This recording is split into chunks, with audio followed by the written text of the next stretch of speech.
Bismillahirrahmanirrahim. Assalamualaikum warahmatullahi wabarakatuh. Waalaikumsalam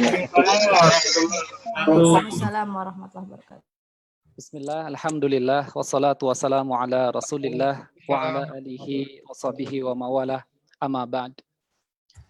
Bapak dan Ibu sekalian yang kami hormati, marilah sama-sama kita memanjatkan puji dan syukur kita kepada Allah Subhanahu wa taala atas limpahan karunia, nikmat, keberkahan yang Allah senantiasa anugerahkan kepada kita, sehingga pada kesempatan bulan yang penuh keistimewaan di bulan Ramadan ini kita bisa berkumpul dalam majelis ilmu yang kali ini diselenggarakan secara online.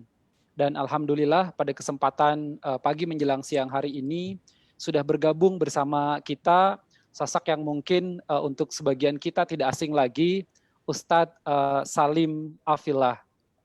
Alhamdulillah, inilah sesi pembukaan dari agenda kajian online yang rutin kita selenggarakan setiap pekan di PLN Unit Induk Transmisi Jawa bagian tengah, di mana ada beberapa juga narasumber yang insya Allah kita hadirkan untuk mengisi sesi-sesi kajian kita. Di antaranya di kesempatan hari ini insya Allah kita kedatangan tamu spesial istimewa, Ustadz Salim Afillah. Kemudian juga insya Allah di pekan depan akan hadir membersamai kita ada Ustadz Faris Beki. Kemudian tanggal 4 Mei nanti insya Allah juga Agim, Kiai Haji Abdullah Gimnastiar akan kemudian hadir di tengah forum kajian kita. Kemudian ada Dr. Abdul Muta'ali, beliau juga nanti kemudian akan mengisi sesi kajian kita.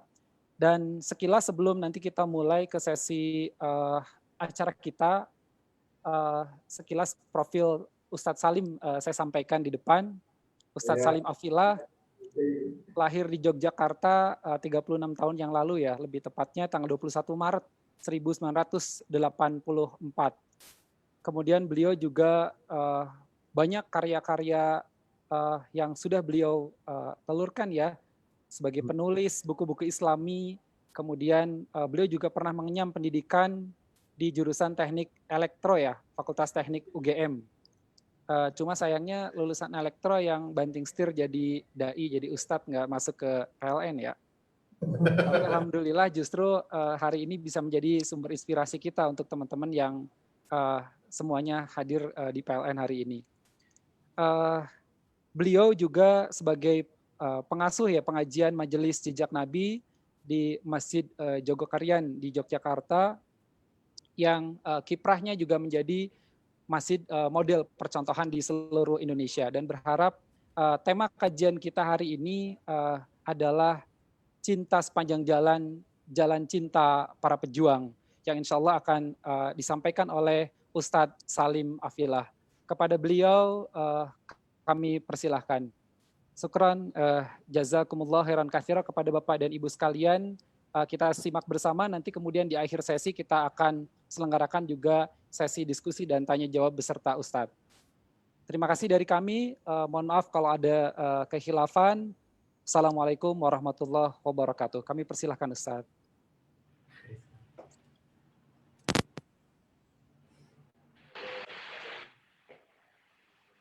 Alhamdulillahi wa kafa wassalatu wassalamu ala rasulil mujtaba sayyidina wa habibina wa syafi'ina wa maulana Muhammadinil Mustafa wa ala alihi wa ashabihi wa dhurriyatihi wa kulli man ittaba'al huda. Asyhadu an la ilaha illallah wahdahu la syarikalah wa asyhadu anna Muhammadan abduhu wa rasuluhu la nabiyya wa la rasula ba'dah. Assalamu alaikum warahmatullahi.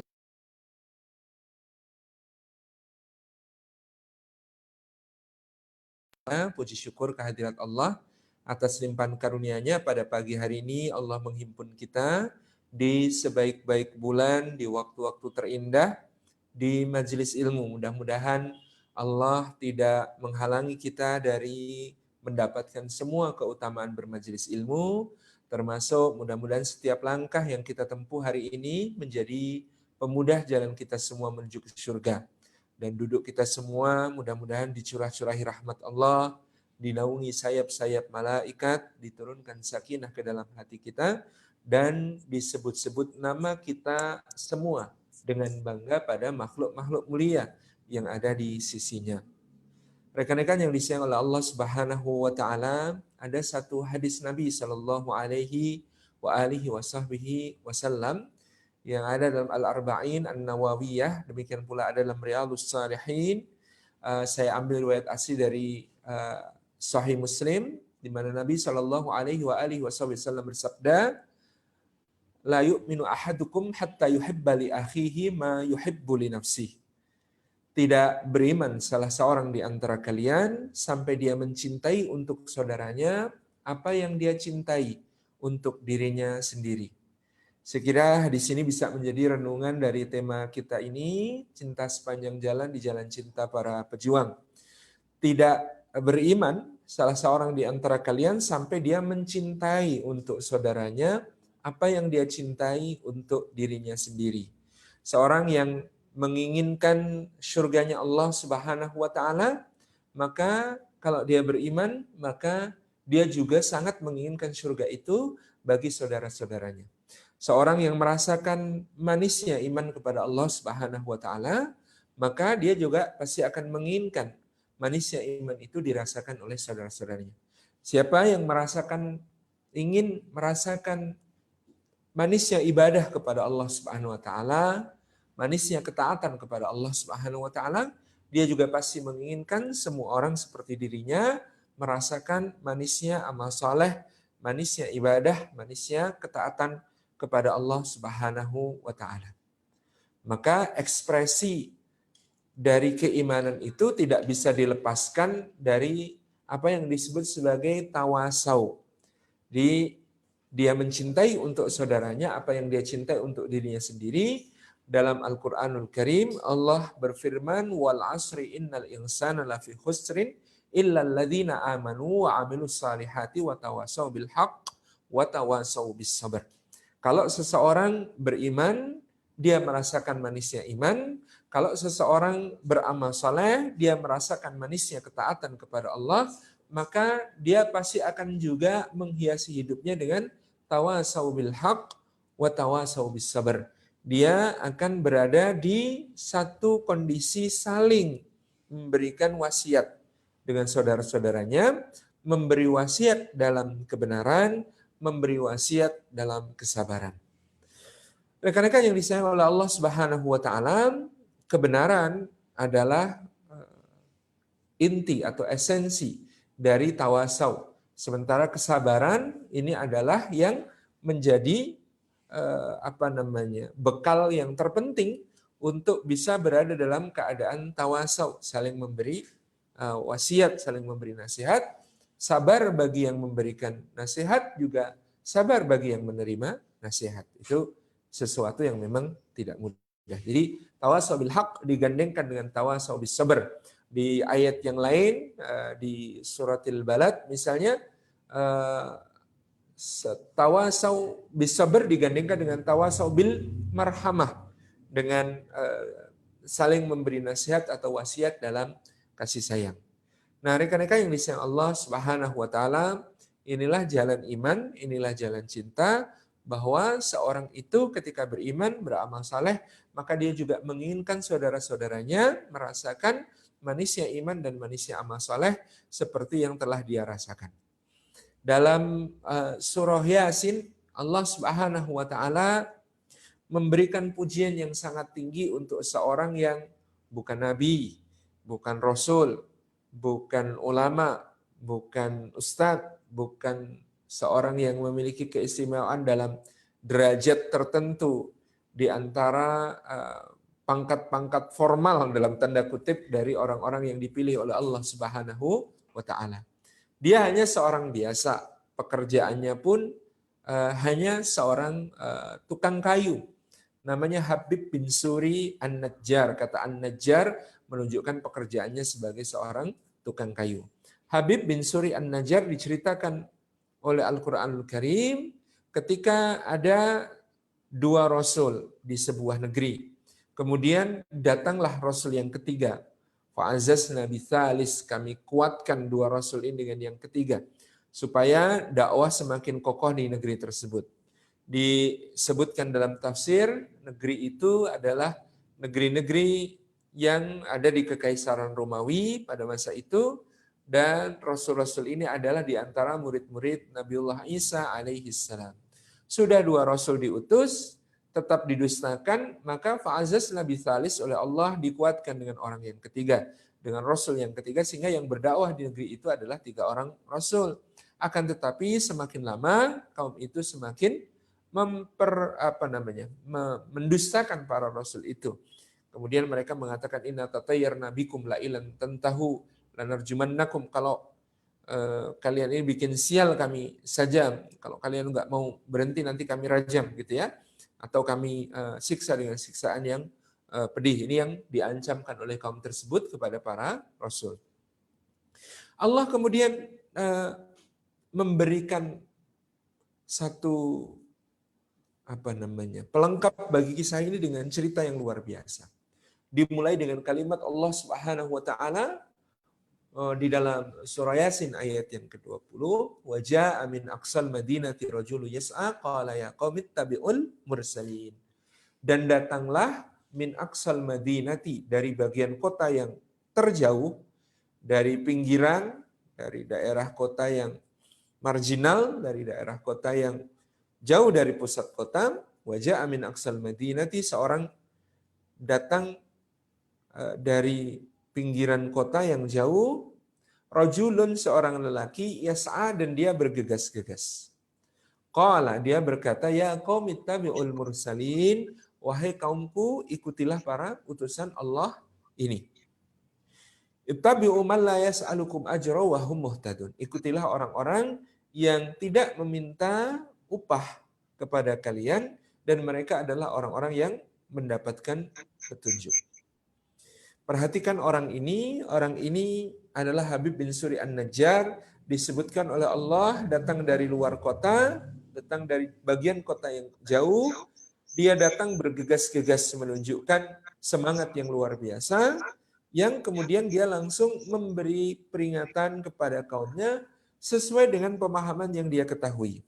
Karena dia bukan rasul, dia bukan nabi, bukan ulama, bukan ustadz, bukan seorang yang sudah intensif belajar agama, dia memahami hanya sebatas apa yang menjadi pemahamannya yang baru mungkin sekali dua kali mengikuti seruan para rasul, tetapi dengan keyakinan penuh dia berkata, ya qaumi ittabi'ul mursalin, wahai kaumku, ikutilah para utusan Allah tersebut.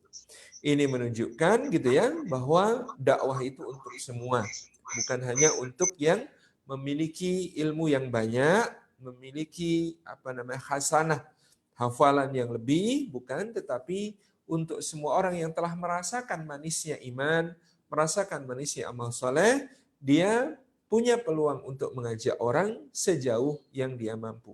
Perhatikan Habib bin Suri An-Najjar, yang dia lakukan adalah mengajak orang untuk mengikuti para utusan Allah, mengendorse para utusan Allah. Ayo ikut kajian, ayo hadir ke majelis ini, ayo simak channel YouTube ini, ayo kemudian kita lakukan hal yang kita mampu gitu. Seperti yang kemudian ditunjukkan oleh Habib bin Suri An-Najjar ini. Jadi kalau kita tidak mampu menyampaikan kebenaran itu sendiri, mengkampanyekan sumber-sumber yang bisa memberikan kepada kita pemahaman yang benar, pemahaman yang sahih, itu adalah satu hal yang indah, seperti yang dilakukan oleh Habib bin Suri An-Najjar. Ya qaumi ittabi'ul mursalin, wahai kaumku, ikutilah para utusan Allah. Ya kalau pemahamannya sampai di situ bahwa pasti utusan Allah ini benar. Mereka tanpa pamrih, mereka membawa agama Allah. Yang agama Allah ini sesuatu yang logis, sesuatu yang masuk akal, sesuatu yang sesuai dengan fitrah kita. Itu yang dia pahami, maka dia kemudian menyeru yang demikian. Kemudian kalau kita dapati kalimat-kalimat berikutnya dari Habib bin Suri An-Najjar, Masya Allah, menunjukkan pemahamannya yang semakin meningkat gitu ya. Dia misalnya mengatakan, wa ma liyala a'budul ladzi fatarani wa ilaihi turja'un. Masa aku tidak mau menyembah kepada Allah yang telah menciptakan aku di atas fitrah, dan kepadanya kalian semua akan dikembalikan.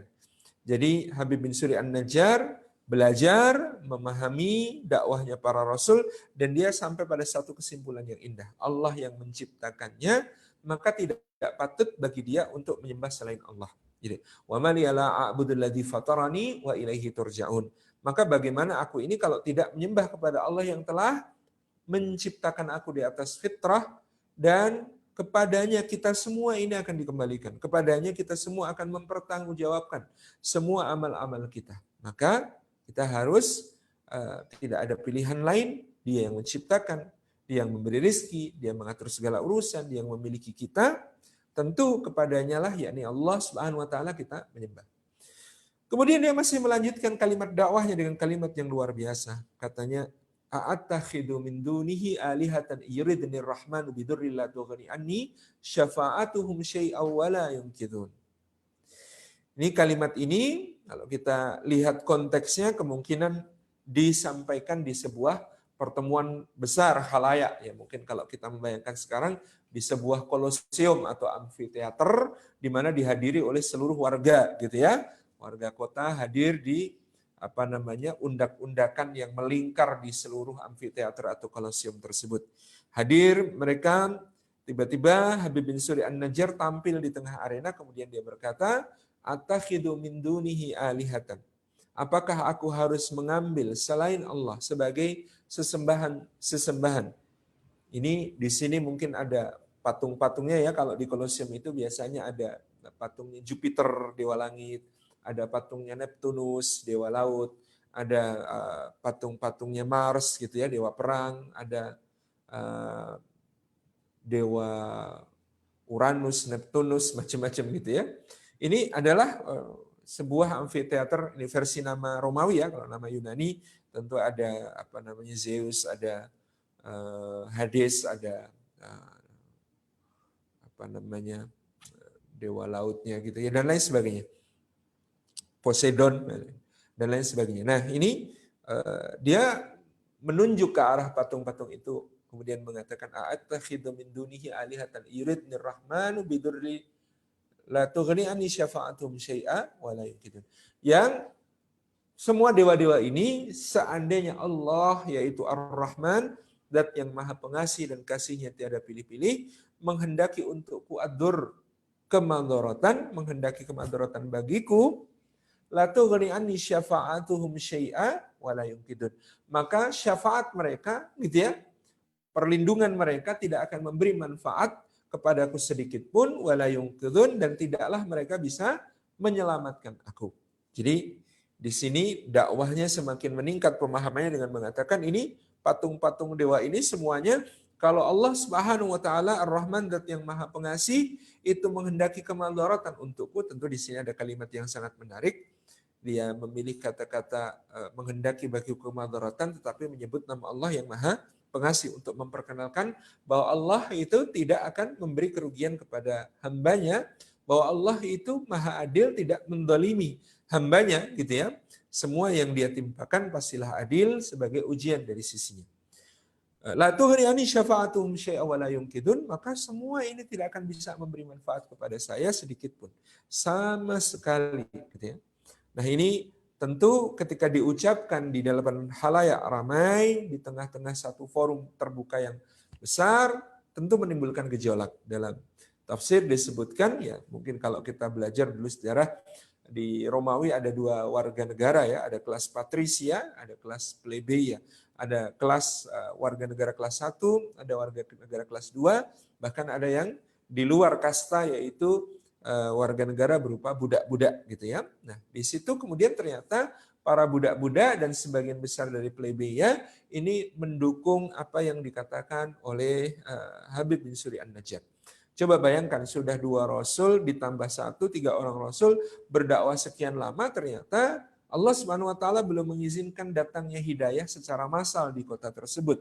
Tetapi dengan dakwahnya Habib bin Suri An-Najjar ternyata sangat mengguncang yang terjadi di negeri tersebut, sehingga mayoritas orang-orang kelas bawah langsung beriman, langsung menyetujui apa yang disampaikan oleh Habib bin Suri An-Najjar. Inilah yang membuat kaum kelas atas, kaum patrisia merasa bahwa dakwah ini sudah kemudian menjadi ancaman bagi kekuasaan mereka. Sehingga dalam tafsir disebutkan para bangsawan ini, kaum patrisia, kaum kelas atas, mengerahkan budak-budak mereka, centeng-centeng mereka, para prajurit mereka untuk mengeroyok Habib bin Suri An-Najjar, kemudian dia disiksa, dipukuli sampai kemudian diinjak-injak badannya, dikatakan sampai dadanya ini pecah gitu ya, sampai dadanya pecah. Dan kemudian dia ditinggalkan dalam keadaan sakratul maut. Nah, maka kemudian didatangilah oleh 3 orang Rasul yang sangat salut, sangat terkesan dengan perjuangannya Habib bin Suri An-Najjar, seorang yang bukan Rasul, bukan Nabi, bukan ulama, bukan pemuka, tetapi dia telah melakukan dakwah yang sangat luar biasa, dia telah mengambil peran yang sangat luar biasa, dia punya inisiatif yang luar biasa karena dia mencintai untuk kaumnya apa yang dia cintai untuk dirinya. Dia mengharapkan untuk kaumnya apa yang dia harapkan untuk dirinya sendiri. Dia mengkhawatirkan untuk kaumnya apa yang dia khawatirkan untuk dirinya sendiri. Hingga kemudian ketika mereka semua berkumpul, berhimpun 3 orang Rasul ini, maka qala inni amantu bi rabbikum fasma'un. Kata Habib bin Suri An-Najjar, qal inni amantu bi rabbikum fasma'un. Wahai para rasul, sesungguhnya aku beriman kepada Rabb kalian, kepada Allah Subhanahu wa taala, fasma'un, maka dengarkanlah persaksian keimananku itu dan jadilah saksi bagi diriku. Fasma'un, dengarkanlah aku dan jadilah saksi bagi keimananku. Masya Allah. Ini yang kemudian membuat para rasul itu semakin ternyuh. Dia mengucapkan kalimat terakhirnya, ini amantu bi rabbikum fasma'un. Aku beriman kepada Rabb kalian, maka jadilah saksi bagi kalian. Kemudian ruhnya disambut oleh Allah Subhanahu wa taala, diangkat ke surga, dan dalam ayat itu dikatakan qila dakhulil jannah, dikatakan kepadanya, masuklah kamu ke dalam surga. Jadi orang ini langsung begitu ruhnya dicabut, diangkat oleh Allah, langsung dimasukkan ke dalam surga. Qila dukhulil jannah, masuklah engkau ke dalam surga. Begitu sudah sampai di surga, Masya Allah lagi ini. Apa yang kemudian dia katakan? Qala ya laita qaumi ya'lamun bima ghafara li rabbi wa ja'alani minal mukramin. Dia mengatakan di dalam surga itu, ya laita qaumi ya'lamun, aduhai seandainya kaumku mengetahui hal ini. Bima ghafara li rabbi wa ja'alani minal mukramin, sebab apakah kiranya sehingga aku diampuni oleh Allah Subhanahu wa taala dari segala dosa-dosaku, wa ja'alani minal mukramin, dan aku dijadikan oleh Allah sebagai termasuk golongan orang-orang yang dimuliakan olehnya. Perhatikan kalimat ini. Ini orang sudah masuk surga. Orang kalau sudah masuk surga itu, ya bahkan segala penderitaannya di dunia saja dia sudah lupa. Tetapi orang ini istimewa. Saking istimewanya sampai-sampai dia mengatakan, ya laita qaumi ya'lamun bima ghafara li rabbi wa ja'alani minal mukramin. Aduhai seandainya kaumku tahu disebabkan apa aku ini diampuni Allah dan dijadikan orang yang dimuliakan di sisinya. Ini menunjukkan keagungan cintanya kepada kaumnya. Bayangkan, sudah sampai di surga masih ingat kaumnya dan masih mengharapkan kaumnya mengetahui apa yang dia ketahui. Masih mengharapkan kaumnya merasakan apa yang dia rasakan. Masih mengharapkan kaumnya mendapatkan apa yang dia dapatkan. Masih mengharapkan kaumnya memahami, mengerti, lalu kemudian beriman kepada Allah Subhanahu wa taala seperti dirinya, sehingga mendapatkan ampunan dari dosa-dosa dan mendapatkan kedudukan yang sangat mulia di sisi Allah seperti yang telah dia dapatkan. Hati yang seperti inilah hati beriman.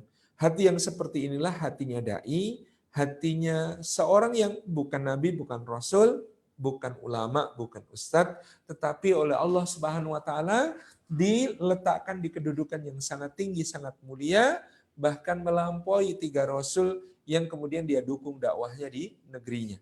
Dia dijadikan Allah sebagai orang yang diampuni semua dosanya, dia dijadikan oleh Allah termasuk orang-orang yang dimuliakan, karena persis seperti hadis Nabi Shallallahu Alaihi Wasallam yang kita baca sejak awal, la yu'minu ahadukum hatta yuhibba li akhihi ma yuhibbu li nafsihi. Tidak beriman salah seorang di antara kalian sampai dia mencintai untuk saudaranya apa yang dia cintai untuk dirinya sendiri. apa yang dia harapkan untuk dirinya sendiri, apa yang dia khawatirkan untuk dirinya sendiri. Itu semuanya yang dia inginkan untuk kaumnya, seperti Habib bin Suri An-Najjar, seorang yang dalam hidupnya mencintai untuk kaumnya apa-apa yang dia cintai untuk dirinya sendiri. Masya Allah, tabarakar rahman, rekan-rekan yang disayang Allah, itulah kemudian yang kita pahami, hidup di dunia ini kita berada di jalan yang lurus, senantiasa mohon petunjuk kepada Allah supaya ditunjukkan jalan yang lurus, tetapi kita perlu menyadari bahwa jalan yang lurus itu bukanlah jalan yang mulus. Pengertian jalan yang lurus itu adalah siratal ladzina an'amta alaihim ghairil maghdubi alaihim waladdallin. Jalannya orang-orang yang dianugerahi nikmat oleh Allah Subhanahu wa taala, bukan jalan orang yang dimurkai, bukan jalan orang yang sesat. Jalan itu seperti dikatakan Sayyiduna Nabiullah Isa alaihi salam, kata Isa alaihi salam baik di surah Ali Imran maupun di surah Maryam, wa annallaha rabbi wa rabbukum fa'buduh hadza siratun mustaqim, bahwasanya Allah Subhanahu wa taala itu adalah Rabbku dan juga Rabb kalian, maka sembahlah Dia semata-mata. Inilah, kata Isa alaihissalam, jalan yang lurus. Jalan yang lurus itu jalan mengabdi kepada Allah, mentauhidkan Allah, menjadikan Allah sebagai satu-satunya ma'bud bihaq, sesembahan yang kita sembah dengan kebenaran, dan menafikan segala yang disekutukan dengan Dia, gitu ya. Karena Allah yang menciptakan kita, Allah yang memberi kita rizki, yang mengatur segala urusan kita, yang memiliki kita, yang menguasai kita, maka tidak ada sesembahan yang lebih layak daripada Dia, Allah Subhanahu wa taala. Itulah jalan yang lurus, jalan mengabdi kepada Allah Subhanahu wa taala. Maka jalan mengabdi kepada Allah yaitu jalannya orang-orang yang telah diberi nikmat, bukan jalan orang yang dimurkai dan bukan jalan orang yang sesat. Ini menunjukkan kepada kita satu pemahaman bahwa jalan itu adalah jalan perjuangan. Bahwa jalan itu bisa jadi tidak mulus, bahwa jalan itu sangat mungkin berliku-liku, penuh dengan onak, duri, penuh dengan aral melintang, penuh dengan tikungan tajam, penuh dengan tanjakan terjal, penuh dengan turunan curam, di mana kemudian segala skenarionya adalah ketetapan Allah Subhanahu wa taala. Kita masing-masing menjalani peran sesuai dengan apa yang telah ditetapkan oleh Allah Subhanahu wa taala tersebut, sebagaimana orang-orang yang diberi nikmat, yakni Adam, Idris, Nuh, Hud, Salih, Ibrahim, Lut, Ismail, Ishak, Yakub, Yusuf, Ayub, Syuaib, Musa, Harun, Dzulkifli, Dawud, Sulaiman, Ilyasa, Yunus, Zakaria, Yahya, Isa sampai Muhammad alaihi wassalatu wassalam beserta orang-orang yang bersama mereka, semua itu menjalani skenario yang berbeda-beda, akan tetapi semua yang mereka tempuh disebut sebagai jalan yang lurus. Ghairil maghdubi alaihim waladdallin. Demikian pula jalan lurus itu didefinisikan bukan jalannya orang-orang yang dimurkai Allah, bukan jalannya orang-orang yang sesat. Maka bukan jalannya Fir'aun, bukan jalannya Iblis, bukan jalannya Qarun, Bal'am, Samiri, bukan jalannya Al-As bin Wa'il As-Sahmi, Walid bin Mughirah, bukan jalannya Abu Jahal, bukan jalannya Nadhr bin Haris, Uqbah bin Abi Mu'aid, Abu Lahab, Ubay bin Khalaf, Umayyah bin Khalaf, Utbah bin Rabi'ah, ataupun Abdullah bin Ubay bin Salul, bukan jalannya ahli kitab yang dimurkai Allah karena menyimpangkan kebenaran dari Taurat, bukan pula jalannya ahli kitab yang sesat karena mereka beragama tanpa petunjuk dari Allah Subhanahu wa taala. Jadi di antara satu keindahan yang Allah berikan kepada kita adalah suratul Fatihah yang menggambarkan jalan cinta kita juga sebagai seorang mukmin, gitu ya, dari sejak awal, dari Bismillahirrahmanirrahim, itu adalah kita mengenal Allah Subhanahu wa taala. Bismillahirrahmanirrahim, kita mengenal Allah, mengenal namanya, mengenal keagungannya, mengenal sifatnya yang pengasih, kasihnya tiada pilih, mengenal sifatnya yang maha penyayang, sayangnya tiada batas berbilang. Jadi bismillahirrahmanirrahim adalah ma'rifatullah sebagai jalan cinta kita semua kepada Allah Subhanahu wa taala. Setelah ma'rifatullah, maka orang kalau sudah kenal dengan Allah, maka dia akan cinta kepada Allah. Kalau kita semakin mengenal makhluk, dari semula simpati atau cinta, kagum, seneng gitu ya. Tapi makin kenal, makin dekat, makin akrab, yang akan tampak dari makhluk biasanya adalah semakin tampak berbagai aib-aibnya, kekurangan-kekurangannya gitu ya. Berbagai hal-hal yang kurang baik tentang dirinya baru kita kemudian tahu gitu ya. Itu makhluk. Karena makhluk itu memang tempatnya aib. Sehingga kalau semakin kenal dengan makhluk, kita justru akan semakin mengenal kekurangan-kekurangannya. Adapun kalau semakin kenal dengan Allah Subhanahu wa taala, maka yang terjadi adalah semakin kenal dengan kesempurnaan. Kalau demikian, maka tidak ada yang akan terjadi pada seorang hamba yang mengenal Allah kecuali pasti akan cinta. Cintanya diwujudkan dengan kalimat Alhamdulillahirabbil alamin. Cintanya diwujudkan dengan kalimat memuji Allah Subhanahu wa taala dengan segala pujian terindah. Pujian yang Allah Subhanahu wa taala pujikan untuk dirinya. Pujian yang kemudian dipujikan oleh para hamba-hamba terpilih kepadanya. Pujian Allah kepada hamba-hamba terpilih yang hakikatnya juga akan memuji dirinya. Dan pujian hamba kepada hamba yang hakikatnya adalah memuji pencipta hamba tersebut. Semua cinta itu bermuara kepada Allah Subhanahu wa taala. Semua kekaguman, semua ketakjuban itu bermuara kepada Allah Subhanahu wa taala. Ini yang menjadi kesadaran luar biasa. Kita hamba yang hina, Allah yang maha mulia, yang maha sempurna, dan kita cinta kepadanya dengan mengucapkan Alhamdulillahirabbil alamin. Segala pujian adalah untuk Allah Rabb semesta alam. Kalau sudah cinta, maka orang yang punya cinta pasti akan berharap kepada yang dicintainya. Itulah ekspresi kita di dalam jalan cinta itu ketika kemudian mengatakan Ar-Rahmanir Rahim, yang maha pengasih lagi maha penyayang. Yang maha pengasih kasihnya tiada pilih-pilih, yang maha penyayang yang sayangnya tiada batas berbilang. Lalu kita berharap, ya Allah dengan rahmat-Mu, maka ya Allah karuniakanlah kepada kami hidup yang penuh dengan rahmat-Mu, hidup yang penuh dengan kasih sayang-Mu, dikasih alhamdulillah, disayang lebih-lebih lagi. Karena kalau dikasih saja belum tentu disayang, tapi kalau sayang biasanya dikasih, kalaupun tidak dikasih pasti karena sayang. Masya Allah. Jadi ada ungkapan harapan luar biasa yang kita ekspresikan dengan mengucapkan Ar-Rahmanir Rahim. Orang kalau sudah kenal lalu cinta, kalau sudah cinta lalu berharap, selain berharap, pasti dia punya kekhawatiran, dia punya rasa takut, takut mengecewakan, takut membuat murka, takut apa yang dia persembahkan kepadanya tidak layak, takut bahwa dosa-dosanya belum diampuni, takut bahwa kesalahan-kesalahannya akan dibalas dengan setimpal. Maka kita mengucapkan kalimat Maliki Yaumiddin, yang menguasai hari pembalasan, raja di hari pembalasan, itulah Allah Subhanahu wa taala, yang kemudian dia sangat-sangat syadidul iqab, yang dia sangat keras siksanya, dzuntiqam, yang memiliki siksa yang pedih gitu ya. Itulah Allah Subhanahu wa taala. Bagaimanapun juga Allah Maha Adil, tidak menzalimi hambanya. Allah Maha Pengasih dan Penyayang, tapi tentu bagian dari kasih dan sayangnya itu dia mengancamkan neraka. Jadi Ibnu Qayyim Al-Jauziyah pernah mengungkapkan neraka itu diciptakan sebagai rahmat Allah. Maksudnya bagaimana?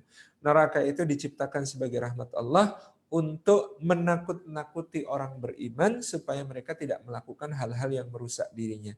Supaya mereka tidak melakukan hal-hal yang merugikan bagi dirinya sendiri maupun orang lain. Neraka itu diancamkan sebagai rahmatnya Allah Subhanahu wa taala. Disinilah rasa takut kita mengucapkan kalimat Maliki Yaumiddin.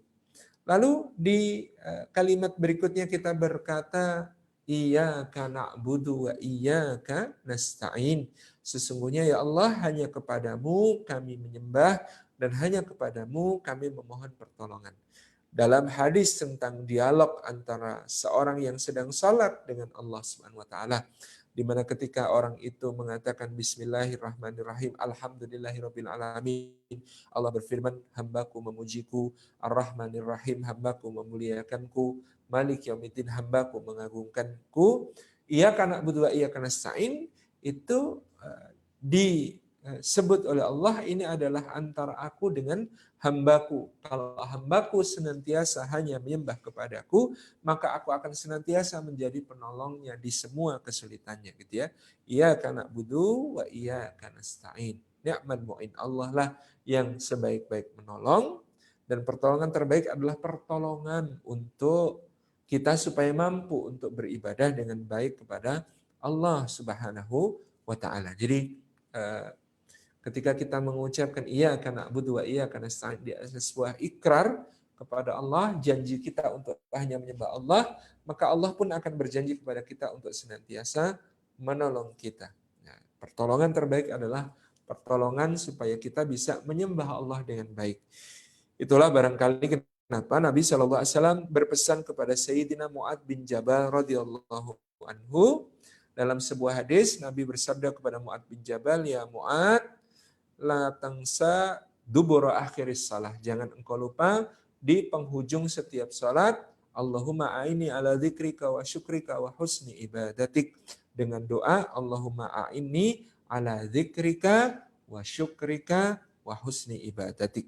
Allahumma a'ini, ya Allah tolonglah aku, gitu ya, ala dzikrika, untuk senantiasa berzikir mengingatmu, wa syukrika, dan untuk senantiasa mensyukuri nikmat-nikmat-Mu, wa husni ibadatik, dan tolonglah aku supaya bisa memperbaiki, mengihsankan ibadahku kepadamu. Apa itu mengihsankan ibadah? Dalam hadis Sayyidina Jibril alaihissalam, hadis nomor 2 dalam Arba'in An-Nawawiyah, disebutkan bahwa ihsan itu dalam ibadah anta'budallah ka'annaka tarahu fa illam takun tarahu fa innahu yaraka. Engkau menyembah Allah seakan-akan engkau melihat Allah. Jika engkau merasa tidak mampu melihat Allah, maka yakinlah bahwa Allah itu sedang melihat engkau. Ini adalah mengisankan ibadah. Iyyaka na'budu wa iyyaka nasta'in. Kepada Allah kita menyembah, kepadanya kita mohon pertolongan, terutama pertolongan untuk menolong kita supaya mampu berzikir, mampu bersyukur, mampu memperbaiki ibadah kita kepada Allah Subhanahu wa taala. Sesudah itu, maka sekali lagi kita menyinggung tentang jalan cinta, di mana kita memohon kepada Allah, ihdinas siratal mustaqim, siratal ladzina an'amta 'alaihim ghairil maghdubi 'alaihim waladdallin. Jalan orang-orang yang diberi nikmat, bukan jalan orang yang dimurkai, dan bukan jalan orang yang sesat. Inilah mengapa ada Syekh Abdul Karim Zaidan rahimahullah ta'ala dalam kitab beliau Al-Mustafad min Qasasil Quran, beliau menulis bahwa di antara tanda seseorang itu diijabah Allah doanya dalam surat Al-Fatihah untuk ditunjukkan jalan yang lurus, tanda-tandanya adalah dia suka mentadabburi kisah-kisah Al-Quranul Karim. Dia suka mengambil ibrah pelajaran dari kisah-kisah yang dibentangkan menjadi bagian terbesar yang mengisi Al-Quranul Karim. Jadi kisah-kisah yang dibentangkan dalam Al-Quran adalah petunjuk tentang Mas Frido kameranya mati. Petunjuk tentang jalan yang lurus, jalan yang diberikan oleh Allah Subhanahu wa taala kepada orang-orang yang diberi nikmat, bukan jalan orang yang dimurkai dan bukan jalannya orang yang sesat. Ya wa tifillah rahimakumullah.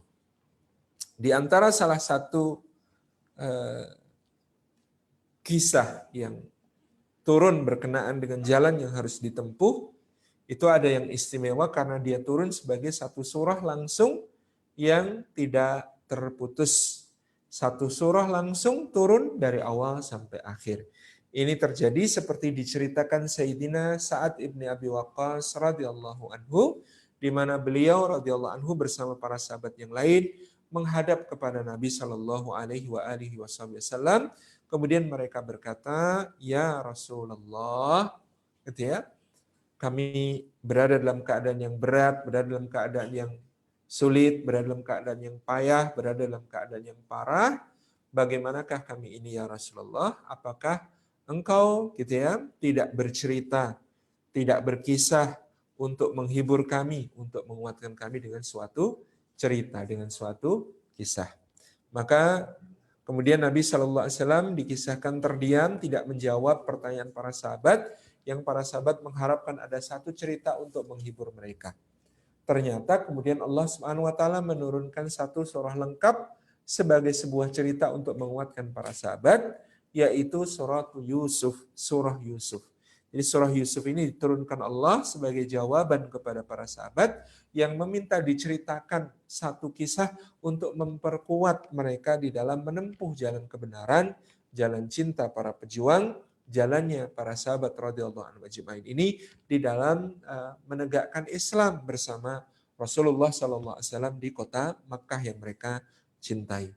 Nah, maka Allah menurunkan surah Yusuf, dan di dalam surah Yusuf ini dari awal sampai akhir berkisah tentang kisah Yusuf, kisah seorang dai sejati yang kemudian Sayyidina Yusuf alaihissalam ini sangat luar biasa diceritakan oleh Allah gitu ya. Kalau kita ingat Nabi Yusuf, kita cuma ingat bahwa dia seorang yang tampan, padahal dengan ketampanannya itulah justru kehidupannya penuh dengan lika-liku yang luar biasa.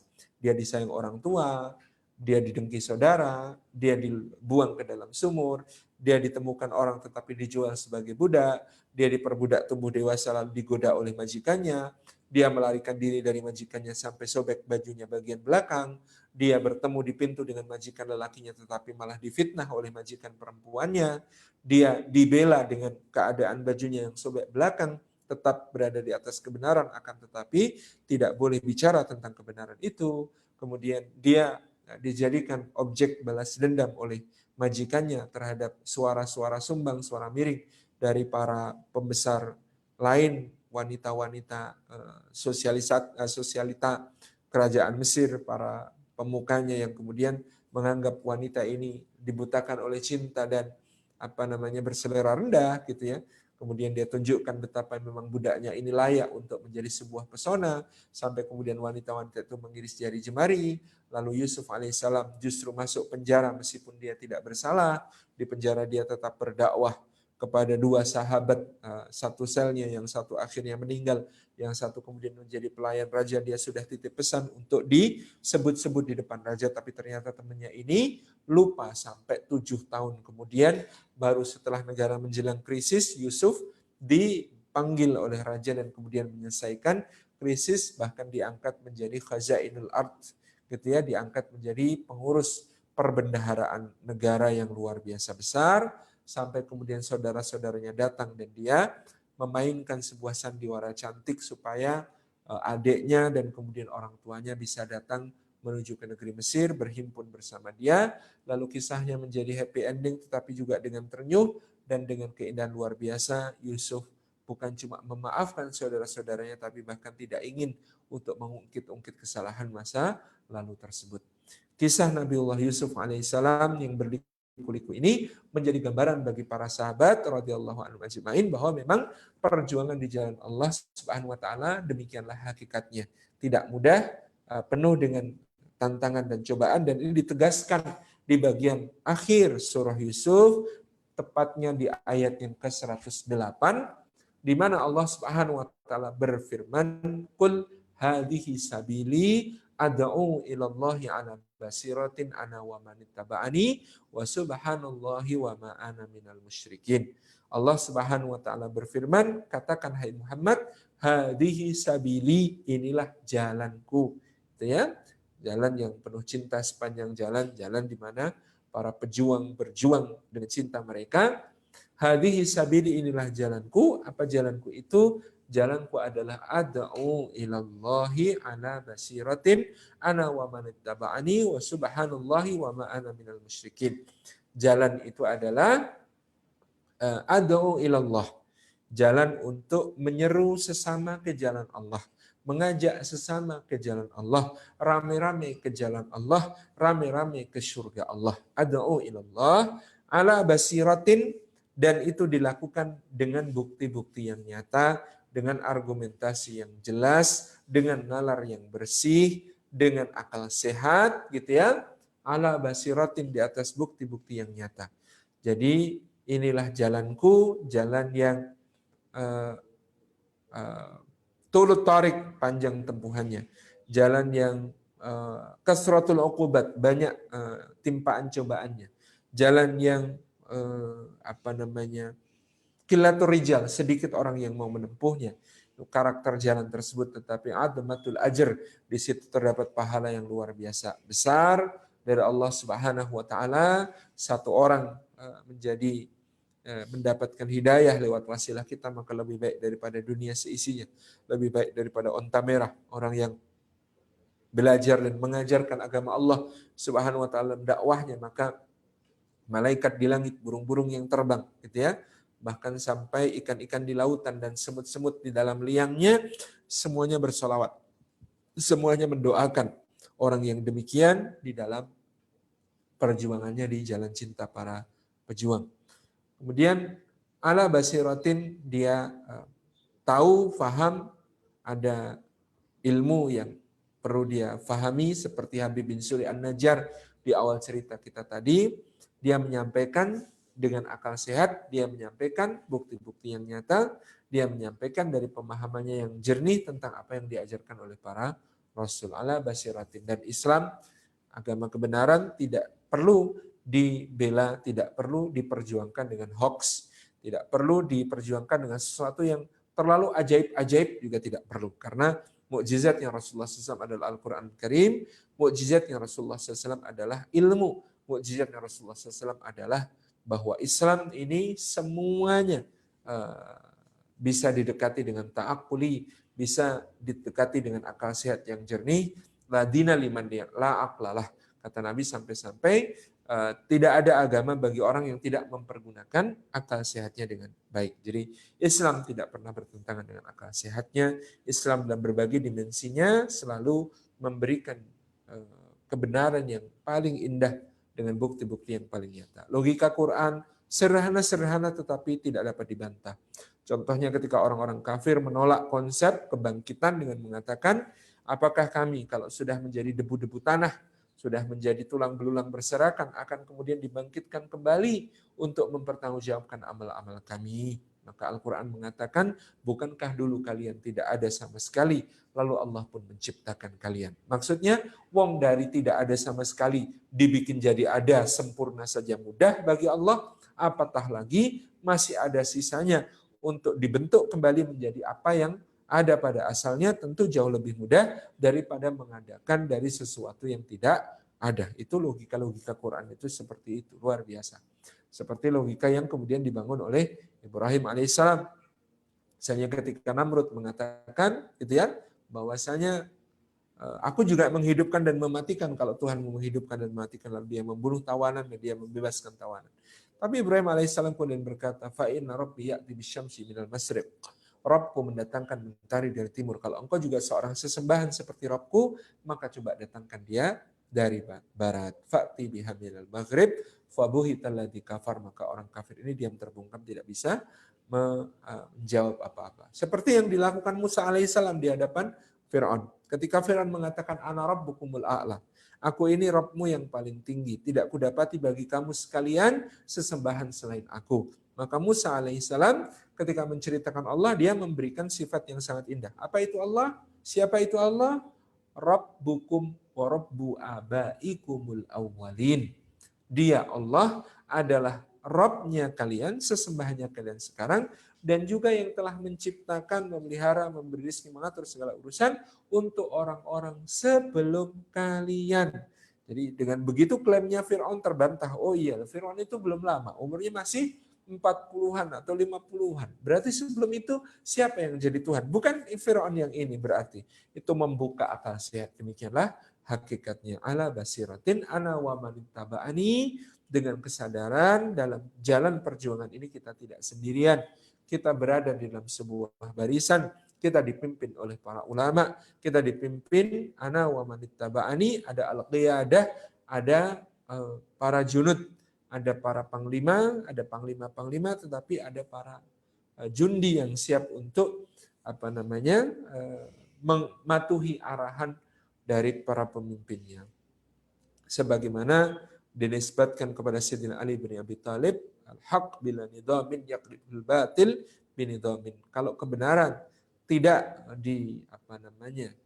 susun dengan nizam, dengan tata aturan yang baik, tidak di-manage dengan baik, tidak diadministrasi dengan baik, maka dia sangat mungkin akan dikalahkan oleh kebatilan yang terorganisasi dengan rapi, gitu ya. Ana wa manittaba'ani wa subhanallah, dan maha suci Allah, sebab di dalam dakwah kita tidak boleh justru menjadikan Allah diolok-olok, sebab di dalam dakwah tidak boleh justru menjadikan Allah direndahkan, syiar-syiarnya dijadikan olok-olokan dan dia ditinggalkan. Tapi kita berdakwah untuk membawa manusia ke jalan Allah, bukan justru membuat mereka lari dari jalan Allah. Menghalangi dari jalan Allah itu berbeda-beda tingkatannya, termasuk bisa seorang dai menghalangi manusia dari jalan Allah ketika kemudian dia berbeda, gitu ya. Ketika kemudian dia tidak menunjukkan kualitas sebagai seorang yang sesuai dengan kata dan perbuatannya, misalnya itu. Ini adalah atau menjadi seorang mukmin, seorang muslim yang buruk akhlaknya. Oh, kalau orang benar itu kayak begitu, ya sudah, saya mending jadi orang yang tidak benar. Itu berarti yasudduna an sabilillah, menghalangi manusia dari jalan Allah karena apa yang ada pada diri kita. Menghijab Islam dan kebenaran yang sebenarnya dengan kemusliman kita yang memang jauh dari sempurna. Itu ya. Kemudian subhanallah wa ma'ana minal musyrikin, dan tidaklah aku termasuk orang-orang yang mempersekutukan Allah. Batas yang paling harus kita jaga, jangan sampai gitu ya, kita mencintai saudara kita, mencintai untuk mereka apa yang kita cintai untuk diri kita sendiri, tetapi dengan itu justru membuat kita jatuh kepada mempersekutukan Allah, berta'assub, asabiyah jahiliyah, fanatisme golongan yang sempit yang dilarang oleh syariat, gitu ya, atau kemudian melakukan kultus individu dan lain sebagainya. Subhanallah, ini penyakit yang harus kita jaga dan kita hindari dari perjuangan sepanjang jalan, cinta sepanjang jalan di jalan cinta para pejuang. Demikian saya kira sebagai sebuah pembuka. Kesimpulannya, yang pertama adalah bahwa iman itu cinta. Cinta kepada apa yang disediakan Allah bagi orang beriman, dan dia mencintai untuk saudaranya apa yang dia cintai untuk dirinya sendiri. Iman dan cinta itu diwujudkan dengan dakwah, tawasau bil haq, wa tawasau bis sabr, wa tawasau bil marhamah. Dan contoh yang luar biasa ada pada diri seorang bernama Habib bin Suri An-Najjar, di mana bahkan sampai di surga pun dia masih berharap kaumnya mendengar suaranya, mendengar seruannya, untuk mendapatkan ampunan Allah, untuk menjadi orang-orang yang dimuliakan di sisi Allah Subhanahu wa taala. Karena dia tidak bisa lagi berkata-kata kepada manusia, maka bahkan Allah Subhanahu wa taala menyediakan dirinya dan menjadikan kata-kata Habib bin Suri An-Najjar termasuk ke dalam firman-Nya untuk diwahyukan kepada Nabi akhir zaman Muhammad sallallahu alaihi wasallam dan disampaikan kepada kita umatnya kesemuanya. Terima kasih. Jazakumullah. Wassalamualaikum warahmatullahi wabarakatuh.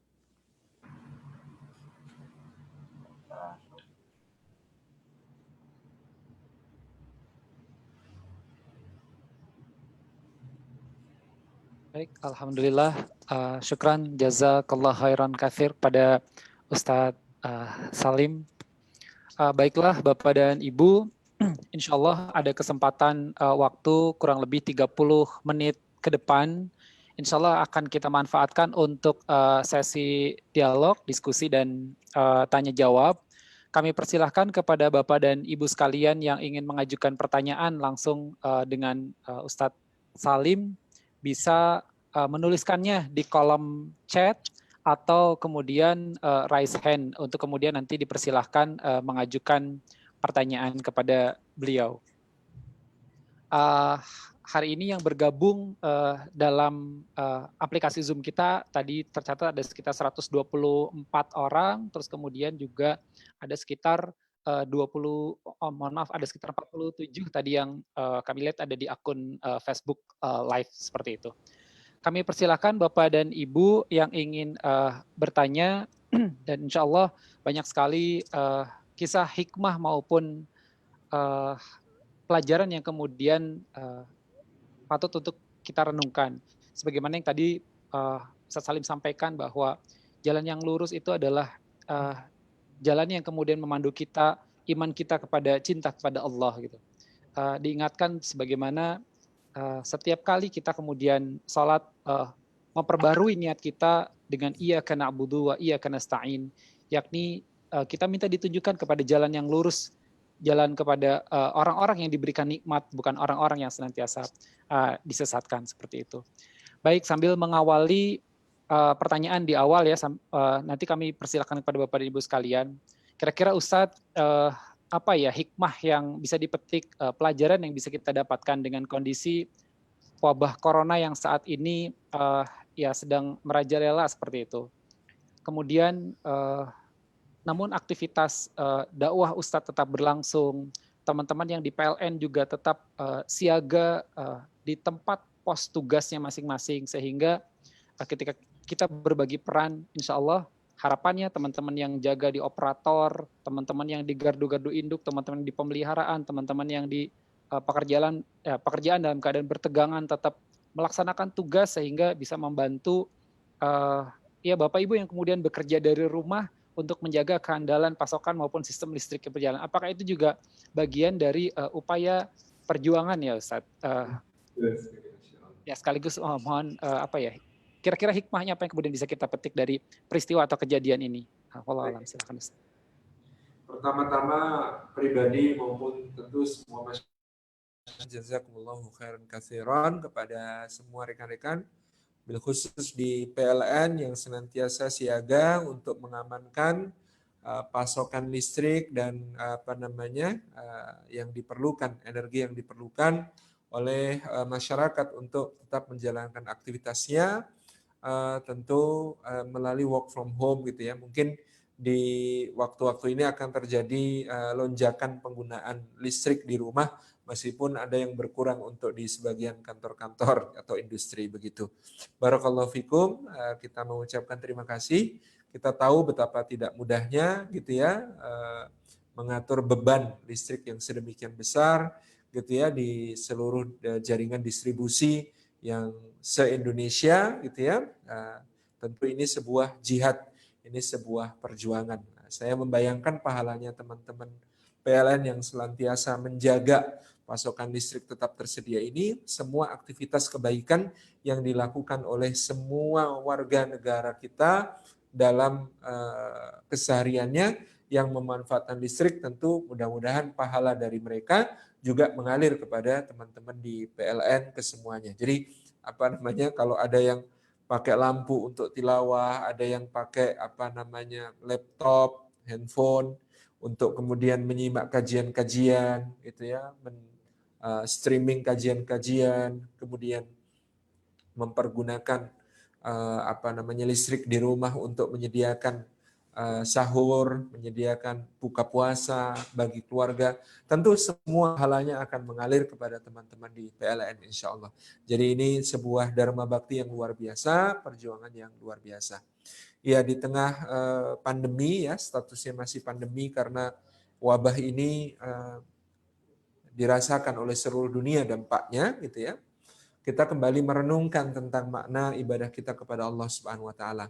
Kalau di bulan Ramadan tentu ini menjadi renungan kepada kita terkait dengan hakikat puasa sendiri sebagai ibadah yang sangat private dengan Allah Subhanahu wa taala. Kita yang selama ini menjalani puasa dengan hingar-bingar dan ramai ya. Itu kalau dituruti setiap hari ada undangan buka puasa bersama gitu ya. Ada sahur on the road atau ada berbagai macam hal-hal yang lain yang kita laksanakan dengan beramai-ramai, maka kita kembali kepada makna puasa sebagai yang disebutkan Rasulullah SAW dalam hadis qudsi gitu ya, kullu amali bani adam lahu illa saum fasaumu li wa ana ajzi bihi.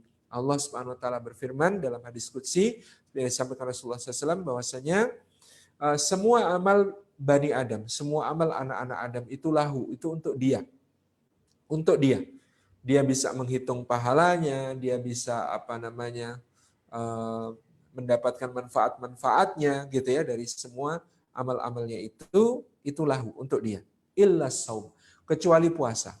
Fasaumu li wa ana ajzi bihi. Adapun puasa itu khusus untukku kata Allah dan aku sendiri yang akan memberikan balasan pahala kepadanya. Jadi puasa itu ibadah yang sangat private. Oleh karena itu puasa itu tidak bisa dipamerkan. Kalau ibadah-ibadah yang lain itu mau pamer itu gampang. Salat mau pamer tinggal panjangin berdirinya, panjangin bacaan suratnya gitu ya. Lama-lamain rukuknya, lama-lamain sujudnya, mudah memamerkan salat. Demikian pula mau memamerkan tilawah Quran, perbagus suaranya, fasih-fasihkan, gampang. Mau memamerkan sedekah, lebih mudah lagi memamerkan sedekah. Tetapi puasa apa yang mau kita pamerkan? Memamerkan awalnya sahur, saya sahurnya bukan jam 4, wah saya sahurnya nggak cemen kayak gitu, saya sahurnya jam 12 malam gitu ya, malah nggak sunnah. Saya buka puasanya bukan jam 5:30, cemen amat, 5:30 udah buka, saya buka puasanya jam 11 malam gitu ya, nah, malah aneh lagi. Kemudian mau memamerkan lemesnya puasa, ya nggak cocok. Mau memamerkan bahwa badannya tetap seger dan buger, juga aneh. Mau apa? Apa yang dipamerkan dari puasa? Saking rahasianya puasa itu ya, kalau kita kemudian nanti sholat duhur, berwudu, berkumur-kumur saja, kemudian kita dengan sengaja karena saking hausnya ada yang diglek, masukin ke dalam mulut, apakah sebelah kita yang sama-sama wudu akan tahu? Enggak. Itu betul-betul rahasia antara kita dengan Allah. Puasa itu betul-betul private hubungan dengan Allah, gitu ya. Sehingga ya inilah hakikat dari ketakwaan, yaitu muraqabah, merasai pengawasannya Allah Subhanahu wa taala di setiap langkah kehidupan kita yang tergambar dari situasi puasa. Nah, meskipun nggak ada orang yang tahu, kita nggak lakukan. Siang-siang kita nggak minum es teh di belakang di dapur. Enggak. Kenapa? Karena kita yakin bahwa Allah tahu meskipun tidak ada yang tahu. Ini sebuah hal yang sangat luar biasa. Jadi dari puasa. Maka ketika terjadi pandemi seperti ini, kita mengembalikan hakikat puasa sebagai ibadah yang rahasia. Tidak ada yang bisa kita pameri dari puasa kita kecuali Allah Subhanahu wa taala. Allah yang akan memberikan balasan. Itu saja. Gitu ya. Sehingga kemudian teman-teman insya Allah, demikian pula dalam salat tarawih, para ulama mengatakan salat sunnah qiyamul lail Ramadan yang disebut tarawih dilaksanakan secara berjamaah di masjid sebagai syiar, itu adalah sunnah para khulafaur rasyidin, dimulai dari Sayyidina Umar ibn Khattab. Adapun melaksanakannya di rumah itu adalah sunnahnya Rasulullah Sallallahu Alaihi Wasallam. Jadi di bulan Ramadan ini kita juga sedang beralih dari sunnah yang utama, sunnahnya Khulafaur Rasyidin, menuju ke sunnah yang lebih utama, yaitu sunnahnya Rasulullah SAW dengan menjalankannya di rumah. Jadi kita sedang memahami hakikat yang sangat indah dari Allah terkait dengan pandemi ini dan pelaksanaan ibadah Ramadan kita yang berbeda dari tahun-tahun sebelumnya, dan justru mudah-mudahan karena berbeda dia semakin istimewa. Semakin banyak orang yang puasanya diterima oleh Allah Subhanahu wa taala. Mudah-mudahan begitu. Semakin banyak orang yang qiyamul lailnya diterima oleh Allah Subhanahu wa taala. Semakin banyak orang yang diijabah doanya oleh Allah Subhanahu wa taala, semakin banyak yang diridhai oleh Allah Subhanahu wa taala. Harapan kita demikian, wallahu a'lam bishawab.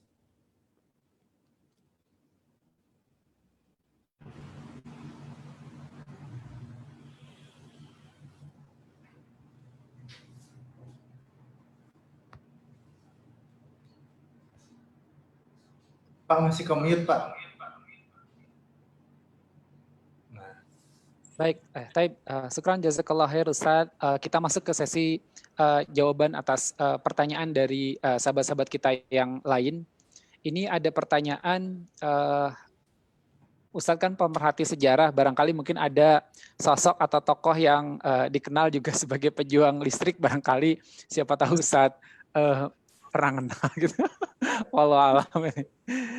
Kemudian itu yang pertama ya Ustaz. Terus kemudian 3 pertanyaan berikutnya hampir kemudian kalau saya simpulkan maknanya hampir kurang lebih sama. Sekaligus ya saya tanyakan Ustaz, di dalam masa sulit seperti ini, dibersamai dengan bulan Ramadan, bagaimana kita bisa memberikan pemahaman kepada diri sendiri lingkungan sekitar untuk tetap bisa bersyiar, bersemangat dalam beribadah, lebih giat dan tidak saling merugikan orang lain. Kemudian bagaimana untuk menjaga tetap bisa istiqomah gitu ya dalam kondisi COVID maupun WFH, semangatnya nggak turun. Kemudian juga di pertanyaan berikutnya, bagaimana tetap menjaga atau menambah keimanan? Tadi keistiqomahan, keimanan di dalam kondisi seperti ini, di saat masjid kondisinya juga banyak yang pada ditutup gitu ya. Dan bagaimana kisah-kisah yang terjadi di masa lampau yang boleh jadi bisa kita jadikan contoh dan teladan. Barangkali itu Ustadz, kalau disimpulkan dari pertanyaannya, mohon ya tanggapannya. Syukran, jazakallahu khair. Tentu dalam sejarah bentuknya lain-lain, di mana dahulu para salafus saleh itu menjadi orang-orang yang mempelopori kebaikan-kebaikan dalam menjaga kebaikan bagi sesama. Kalau rekan-rekan sekarang adalah orang-orang yang menjaga pasokan listrik ke setiap rumah supaya setiap rumah mampu menjalankan berbagai aktivitas kebaikan gitu ya, dan kemaslahatan, tentu dahulu juga ada yang demikian. Saya ingin menyebut salah satunya misalnya Sayyidina Ali Zainal Abidin bin Husain bin Ali bin Abi Thalib. Beliau adalah cicit Nabi Shallallahu Alaihi Wasallam, putra Sayyidina Husain bin Ali bin Abi Thalib. Sayyidina Ali Zainal Abidin bin Husain bin Ali bin Abi Thalib ini sepanjang hidupnya beliau gunakan untuk berkhidmah kepada masyarakat secara terang-terangan maupun sembunyi-sembunyi. Nah, yang secara sembunyi-sembunyi diantaranya yang diriwayatkan tentang wafatnya beliau. Ketika beliau rahimahullahu ta'ala wafat, orang-orang heran menemukan sampai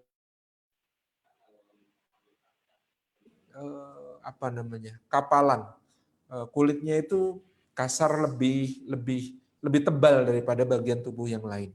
Maka orang-orang heran, apa sebenarnya yang beliau lakukan selama hidup sampai kemudian beliau memiliki kapalan di bagian punggung seperti itu.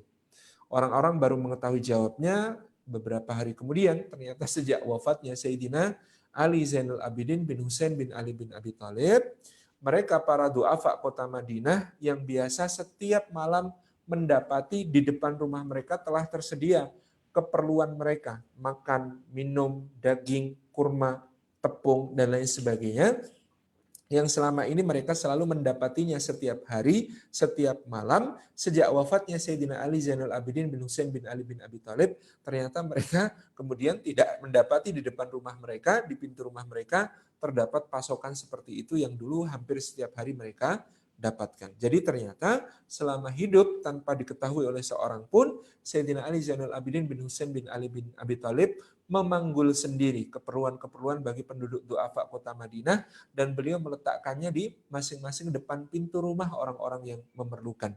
Ini yang baru diketahui setelah beliau meninggal.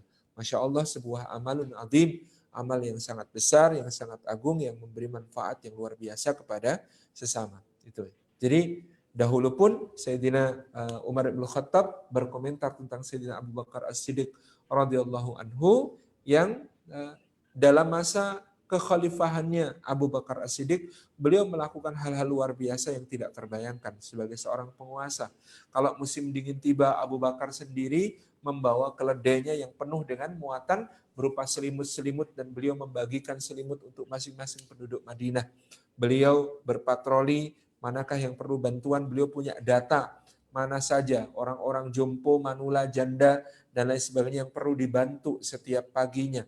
Sampai satu hari Umar bin Khattab mengikuti Sayyidina Umar bin Khattab mendatangi sebuah rumah itu dihuni oleh seorang janda tua. Kemudian setelah Abu Bakar pergi, Umar masuk bertanya, apa yang dilakukan lelaki tadi ke sini? Sudah sejak lama lelaki itu selalu datang ke sini tiap pagi, membersihkan rumahku, kemudian melayani semua keperluanku, membuatkan aku makanan, menyuapi aku, dan lain sebagainya. Tabarakar Rahman. Kemudian Sayyidina Umar menangis, demi Allah Abu Bakar telah membuat susah penerus-penerusnya. Jadi ini yang dilakukan oleh para salafus saleh, diantaranya dengan memberi kemanfaatan yang begitu besar kepada sesama.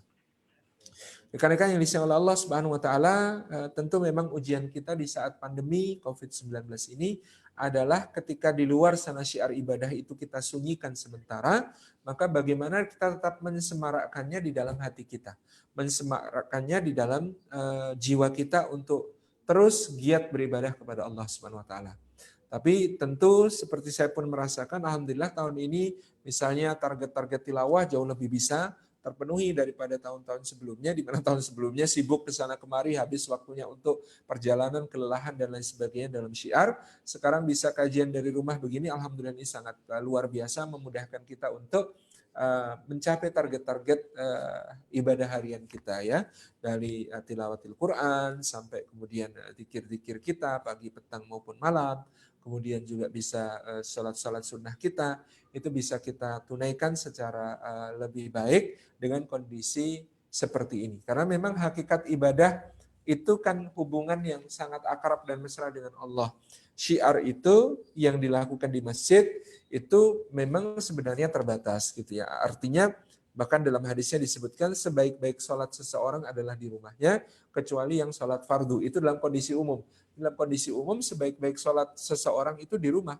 Semua sholat sunnah itu yang paling baik yang dilakukan di rumah.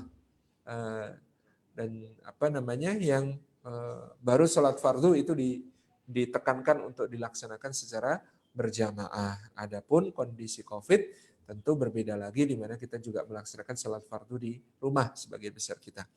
Nah, ini juga waktunya untuk menghidupkan rumah kita dengan cahaya, gitu ya.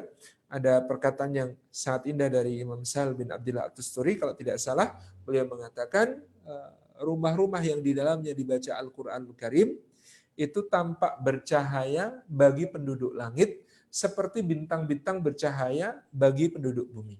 Jadi rumah-rumah yang di dalamnya digunakan untuk aktivitas ibadah, jadi sholat sunnah, baca Quran, itu dari langit, dari sisi Allah dan para malaikatnya yang mulia, itu terlihat bercahaya.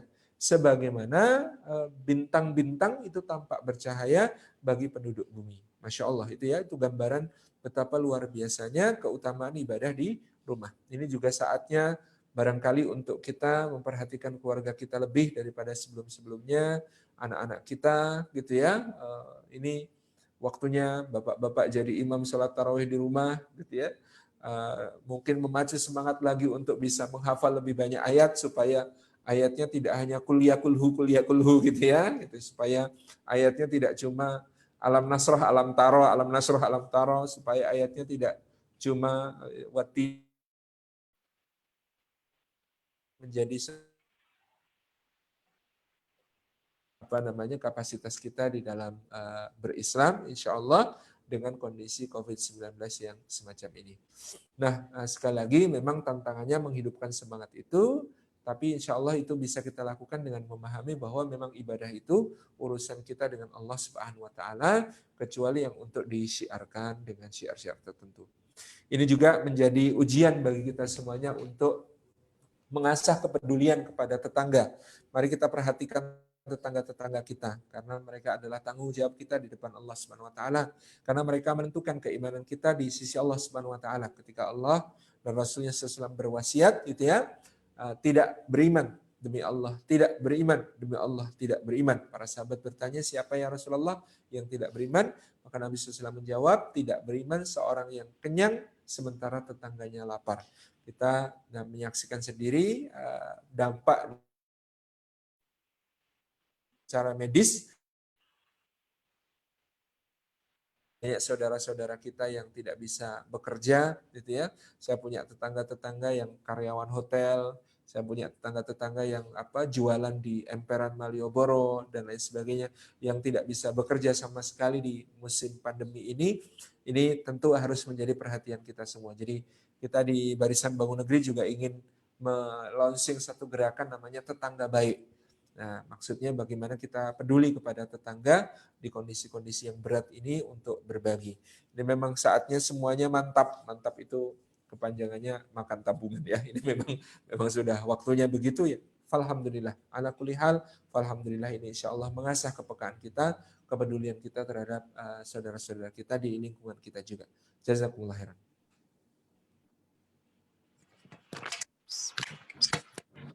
Baik. Jazakallah khair. Ada 2 pertanyaan lanjutan. Yang pertama, Assalamualaikum Ustadz, izin bertanya. Seperti yang disampaikan Ustadz tadi bahwa jalan cinta keimanan adalah mengajak orang-orang yang ada di sekitar kita untuk merasakan manisnya iman. Apa yang harus kita lakukan Ustadz saat kita sudah merasa di titik jenuh untuk mengajak mereka dan kita bisa istiqomah di jalan dakwah? Itu yang pertama, kemudian digabung dengan pertanyaan terakhir barangkali kalau sebelum jam 11 ini nanti insya Allah kita akhiri dengan doa, yakni saya penasaran tentang Sultan Hamid II karena beliau paham Ustadz juga pemerhati sejarah gitu, tentang Sultan Hamid II dan kemudian pemasangan listrik di Masjid Nabawi, mohon pencerahannya Ustadz. Ya, sekarang silahkan. Pertama, memang dakwah ini sesuatu yang besar nilainya di sisi Allah, karena itu dakwah itu memang tidak mudah, berhiaskan kesulitan-kesulitan, tantangan-tantangan, apalagi bukan cuma amar ma'ruf, melainkan juga nahi mungkar. Itu yang semakin berat lagi dan besar risikonya ketika kita berhadapan dengan masyarakat yang belum paham. Tetapi memang masyarakat itu membaca bahasa manfaat. Maka dikatakan lisanul hal afsahu min lisanil maqal. Lisan perbuatan itu lebih fasih daripada lisan kata-kata. Maka di dalam dakwah kita kalau berkaca kepada suratil balad seperti yang dimanhajkan oleh Allah kepada Rasulnya Sallallahu Alaihi Wasallam adalah falak tahamal aqabah wa ma adraka mal aqabah fakku raqabah au it'amu fi yaumin dhi masrabah yatiman da maqrabah au miskinan da matrabah thumma kana minal ladzina tawasaw bis sabri wa tawasaw bil marhamah. Ini kalimat ini luar biasa. Kata Allah, mengapa dia tidak menempuh jalan yang mendaki lagi sulit? Tahukah kamu apa jalan yang mendaki lagi sulit itu? Satu, membebaskan budak. Yang kedua, memberi makan di hari kesulitan, di hari krisis. Kata sagbun itu artinya mengais-ngais gitu ya. Masgobah, hari di mana orang untuk mendapatkan makan harus mengais-ngais. Yatiman da makrabah, kepada anak yatim yang memiliki hubungan kekerabatan.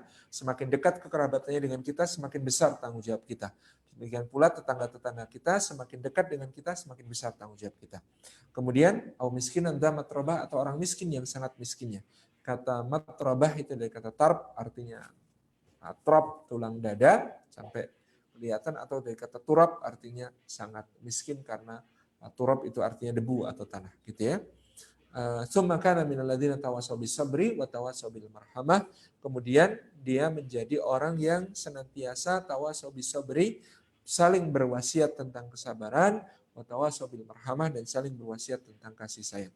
Kita baru bisa berdakwah gitu ya ketika kemudian kita menjalankan fungsi-fungsi manfaat yang sangat mudah difahami oleh orang tentang fungsi manfaat tersebut gitu ya. Makanya ud'u ila sabil rabbika bil hikmah.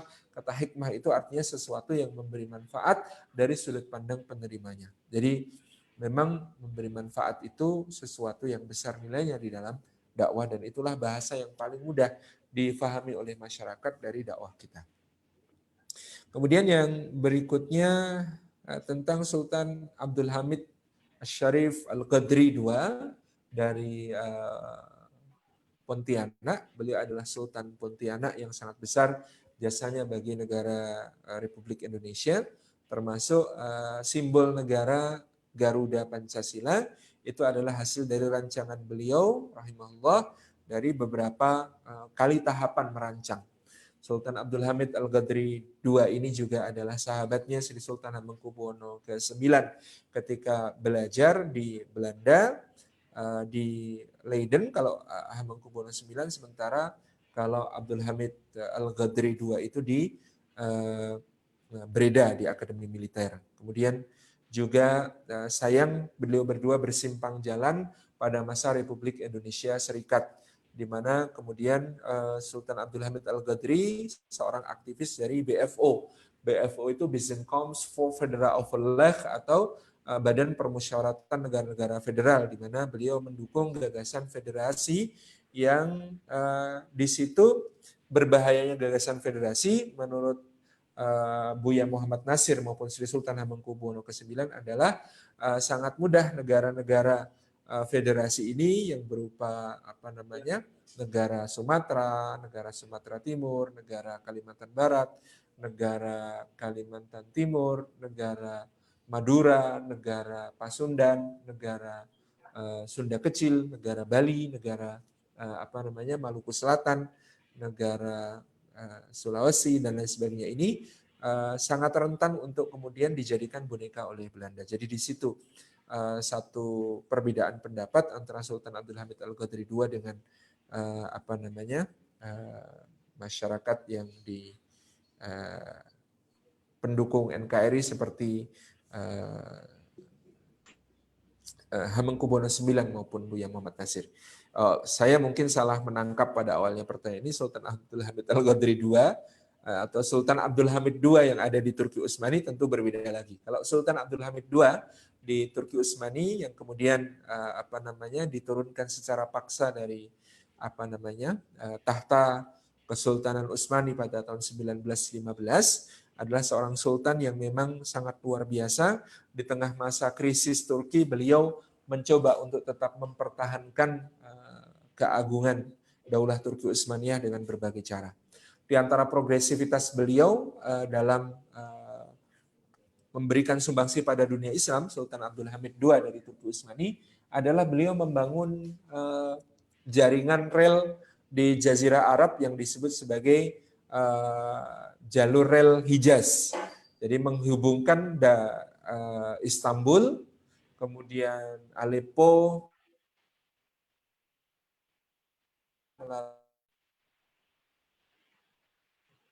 kemudian akan direncanakan ke Makkah, tapi sayang kemudian beliau sudah terlanjur diturunkan dari tahta. Jadi relnya itu sampai ke Madinah, menghubungkan Istanbul dengan Madinah, dan waktu itu diniatkan diantaranya untuk mengangkut jamaah haji, menghubungkan dunia Islam satu sama lain, gitu ya.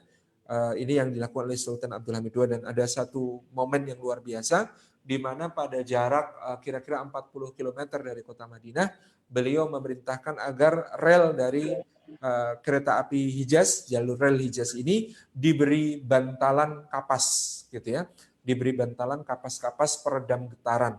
Beliau ditanya, kenapa? Untuk apa diberi bantalan seperti itu? Beliau, Sultan Abdul Hamid II rahimahullah mengatakan, ini agar tidak mengganggu Rasulullah SAW di dalam kuburnya. Jangan sampai getaran kereta ini mengganggu Nabi SAW di dalam kuburnya, menyakiti Nabi SAW di dalam kuburnya, sehingga kemudian perlu diberi bantalan dari kapas katun yang kemudian dimasukkan ke dalam karung-karung yang banyak sekali, gitu ya. Itu menghabiskan biaya yang luar biasa besar, tapi dilakukan oleh Sultan Abdul Hamid II sebagai bentuk penghormatan kepada Nabi Shallallahu Alaihi Wasallam, sebagaimana dia mengikuti ayahandanya Sultan Abdul Majid itu yang bulu yang dipasang di tarbus, di vest, di mahkota beliau itu dikirim ke Madinah, digunakan untuk membersihkan pusara Rasulullah SAW selama setahun, baru kemudian dibawa balik ke Istanbul untuk dipasang di mahkota beliau. Rahimahullah Ta'ala, ini menunjukkan penghormatan yang luar biasa kepada Nabi Sallallahu Alaihi Wasallam, dan setiap kali musim haji ketika beliau sempat untuk berhaji, maka beliau akan menggunakan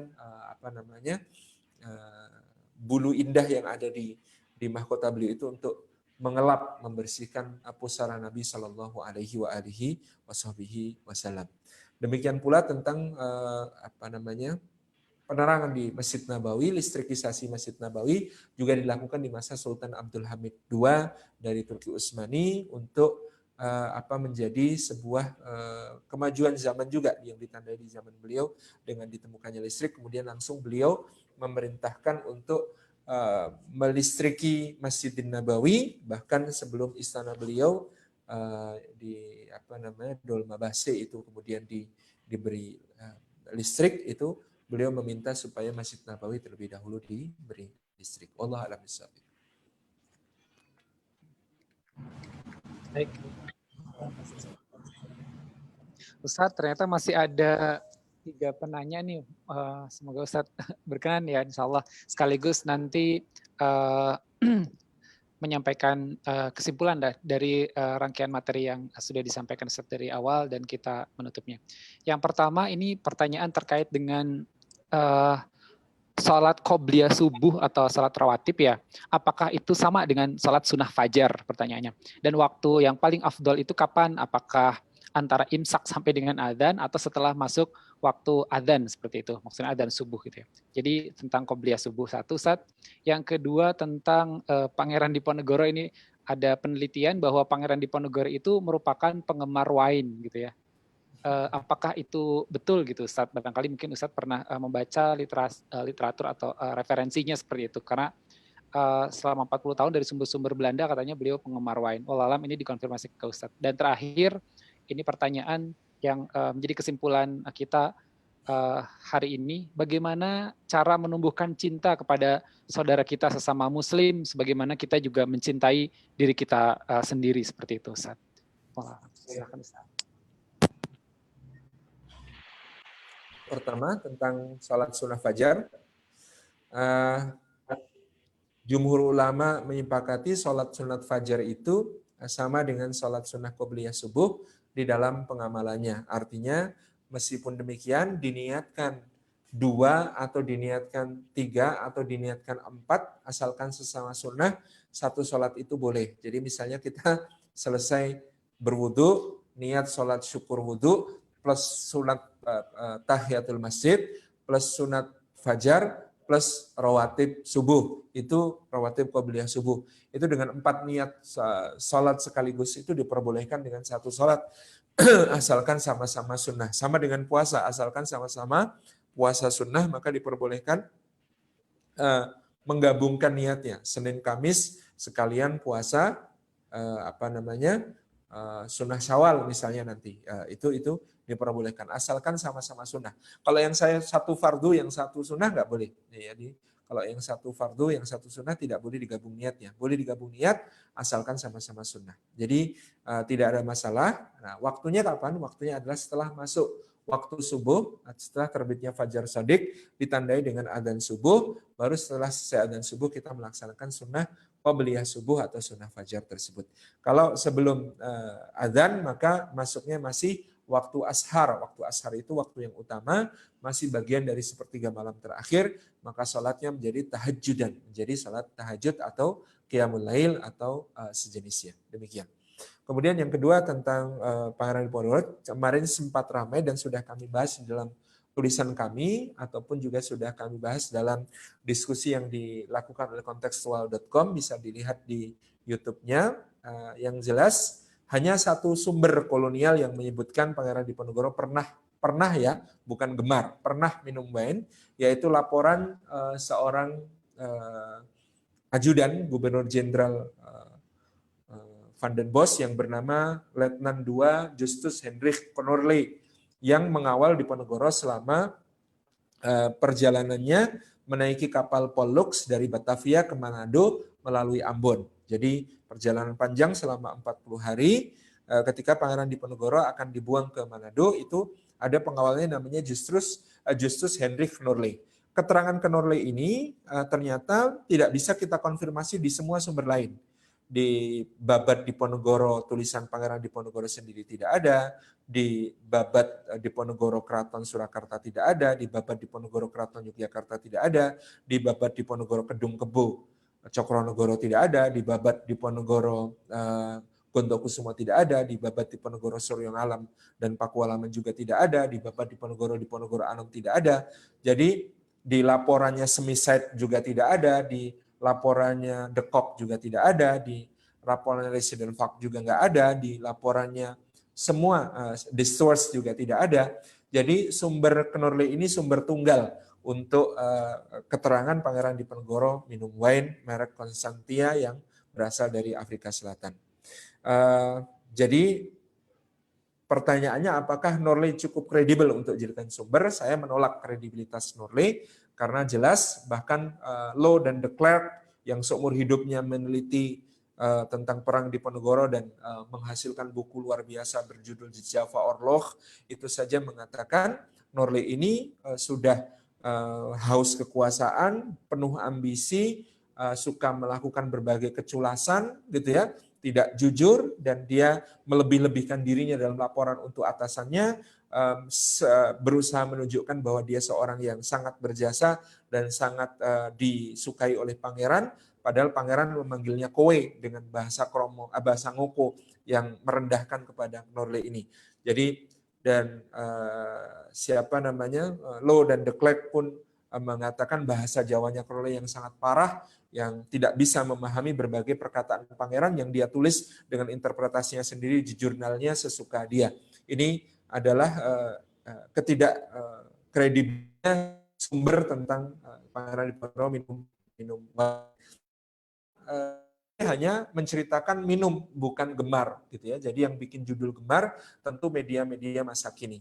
Kalau kita perhatikan laporan Knorle pun itu bahwasanya disampaikan di situ Pangeran Diponegoro dalam keadaan malaria berat dan beliau mabuk laut berat, sehingga kemudian anggur itu dimaksudkan sebagai obat, kata Knorle. Karena memang dikenal anggur Constantia dari Afrika Selatan itu tidak memabukkan, berbeda dengan anggur Madeira atau anggur merah yang memabukkan. Anggur Constantia dari Afrika Selatan ini justru sering dipakai orang Eropa untuk menyembuhkan mabuk anggur merah. Jadi kalau kita mau ambil keterangan Knorle pun, yang pertama minumnya bukan sebuah kegemaran, minumnya bukan mabuk, minumnya pun hanya untuk obat. Itu kalau keterangan Knorle kita percaya. Tapi kalau saya lebih pada kredibilitas Knorle itu nonsens, nggak bisa dipegang sama sekali. Jadi meskipun yang meneliti adalah Peter Carey, Pak Peter Carey yang luar biasa 40 tahun meneliti Pangeran Diponegoro, tetapi problemnya bukan di Pak Peter Carey, problemnya di kredibilitas Justus Hendrik Knorle sebagai satu-satunya sumber yang tidak bisa dibandingkan, tidak bisa dikonfirmasi ke sumber lain. Bahkan babat yang paling nyinyir kepada Pangeran Diponegoro, yakni babat Diponegoro Keraton Surakarta dan babat Diponegoro Kedung Kebo yang ditulis oleh Tumenggung Cokronegoro, ini paling nyinyir, dalam arti paling negatif memandang Pangeran Diponegoro, pun tidak pernah menyebutkan Pangeran Diponegoro minum wine. Demikian pula justru Knorle maupun semua pejabat Belanda menyepakati Diponegoro itu seorang yang kepada agamanya luar biasa fanatik dan sangat hati-hati soal halal dan haram. Itu yang menjadi catatan. Lengkapnya bisa juga membaca buku Sang Pangeran dan Janisari terakhir gitu ya. Kemudian yang berikutnya adalah kesimpulan bagaimana kita menumbuhkan cinta kepada sesama. Yang jelas kepada sesama mukmin itu, iman itu kita harus memahami bahwa iman itu diukur dari cinta kita kepada sesama mukmin. Hampir semua definisi operasional iman dalam hadis-hadis Nabi itu terkait dengan hubungan kita dengan sesama. Man kana yu'minu billahi wal yawmil akhir, barang siapa beriman kepada Allah dan hari akhir, fala yu'lijarah, jangan dia menyakiti tetangganya. Man kana yu'minu billahi wal yawmil akhir, barang siapa beriman kepada Allah dan hari akhir, falyukrim dhaifah, hendaklah dia memuliakan tamunya. Man kana yu'minu billahi wal yawmil akhir, falyakul khairan aw liyasmut. Siapa beriman kepada Allah dan hari akhir, maka hendaklah dia mengatakan yang baik atau diam. Dan seterusnya. Itu semuanya terkait dengan orang lain. Jadi iman itu terjemahnya adalah mencintai sesama kita dengan apa yang juga kita cintai untuk diri kita sendiri. Kalau kita mendoakan orang lain dengan kebaikan, maka malaikat akan kemudian membalas dengan kata-kata, dan bagimu juga seperti apa yang kau minta untuk saudaramu itu. Ya. Nah, ini ibu-ibu biasanya candaannya gitu ya, mencegah bapak-bapak mendoakan temannya yang jomblo. Jangan didoain yang jomblo biar dapat jodoh. Nanti malaikat bilang dan bagimu juga, repot gitu ya. Jadi ini sebuah cermin. Jadi saudara kita itu adalah cermin bagi kita. Al-mu'min mir'atul mu'min. Apa yang kita berikan kepada sesama akan kembali kebaikannya kepada kita sendiri. Itu diantara kiatnya untuk memberi pemahaman kepada kita supaya mau mencintai sesama. Wallahu a'lam bishawab.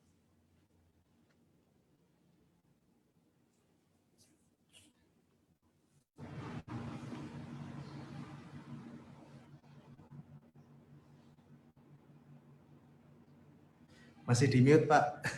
Allahu Akbar.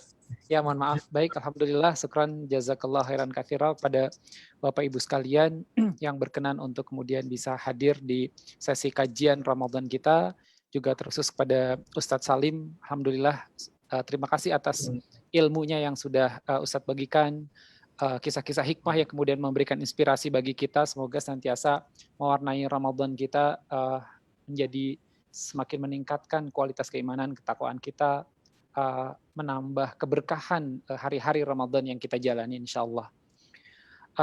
Barangkali itulah rangkaian agenda kita pada kesempatan hari ini, dan insyaallah kami nanti akan memintakan Ustadz untuk kemudian memimpin sesi ini dengan doa. Namun sebelum itu ada sedikit informasi bahwa insyaallah sesi kita di pertemuan selanjutnya setelah tanggal 1 Mei nanti akan diisi oleh Ustadz Ahmad Faris Beki, akan menyampaikan kisah tentang Life is Miracle, ya, kisah inspiratif dari negeri-negeri Muslim. Insya Allah jam 10 hari Jumat, insya Allah. Nanti kemudian akan kita informasikan juga di line group yang seperti hari ini kita share. Baik, itu dari kami. Mohon berkenan Ustadz Salim untuk menyampaikan memimpin doa, dan mohon maaf apabila ada kekhilafan serta kekurangan selama membawakan acara ini. Usikum wa nafsi bitaqwallah. Wassalamualaikum warahmatullahi wabarakatuh. A'udzu billahi minasyaitonir rajim. Bismillahirrahmanirrahim. Alhamdulillah syakirin hamdan na'imin. Hamdan yuafi ni'amahu wa yukafi mazidah ya rabbana lakal hamdu kama yanbaghi li jalali wajhika wa 'azimi sultanik. Allahumma fashalli wa sallim wa barik ala sayyidina wa habibina wa syafi'ina wa maulana Muhammad ibn Abdullah wa ala alihi wa ashabihi wa mawalah warḍallahu an sadatina Abi Bakr wa Umar wa Utsman wa Ali wa an kulli sahabati Rasulillah ajma'in. Allahumma fil mu'minina wal mu'minat wal muslimina wal muslimat al ahya'i minhum wal amwat innaka sami'un qaribun mujibud da'wati aqwatil hajat. Rabbana ighfir lana wa li ikhwanina alladhina sabaquna bil iman wa la taj'al fi qulubina ghillan lil ladzina amanu rabbana innaka ra'ufur rahim. Rabbana ighfir lana wa li walidina warhamhum kama rabbana shighara. Allahumma inna ala dzikrika wa syukrika wa husni ibadatik.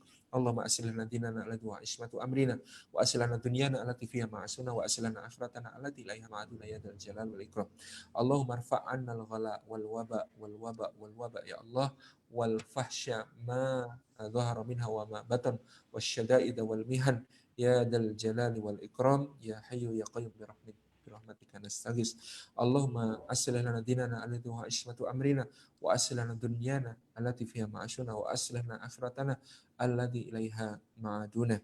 Allahumma inna nas'aluka ridhaka wal jannah wa na'udzubika min sakhatika wan nar. Allahumma innaka 'afuwun karim tuhibbul 'afwa fa'fu 'anna ya karim. Rabbana hab lana min azwajina wa dhurriyyatina qurrata a'yun waj'alna lil muttaqina imama. Rabbana atina fid dunya hasanah wa fil akhirati hasanah wa qina adzabannar wa adkhilnal jannata ma'al abrar ya aziz ya ghaffar ya rabbal alamin walhamdulillahi rabbil alamin. Alhamdulillahirrahmanirrahim. Kita tutup dengan doa akhirul majlis. Subhanakallahumma wa bihamdika asyhadu an la ilaha illa anta astaghfiruka wa atubu ilaik. Wassalamualaikum warahmatullahi wabarakatuh. Assalamualaikum.